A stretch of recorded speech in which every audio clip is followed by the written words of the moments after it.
Hi guys, andito po ako ngayon sa Frozen Highway dito sa Singapore. Kung saan po ay talaga pong yelong-yelo yung highway dito. Hindi nyo po talaga, hindi, kahit mo nyo po, kahit po yelo yung highway namin, yung Frozen Highway namin ay ang bibilis po ng mga sasakyan. Talagang hindi nyo lang po halata na frozen yung highway namin ngayon dahil po sobrang kapal ng yelo sa highway. Guys, andito po ako ngayon sa Singapore.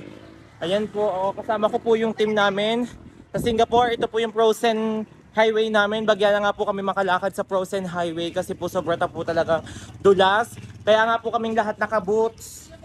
Naka-boots po kami lahat, guys. Mura na, total. Ayan guys, andito kami, pupasok kami dito sa Open the Door. Open the door.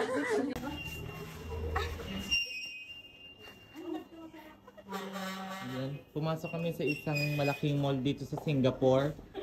Ayan. Dahil frozen, ang hirap ikutin. And nasa Singapore po kami ngayon. Singapore.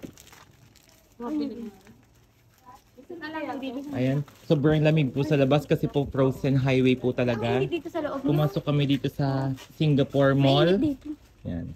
Thank you so much guys. In-update ko lang kayo sa Frozen Highway namin dito sa Singapore. Bye bye guys. Thank you for watching. This is my mini vlog for today. Bye.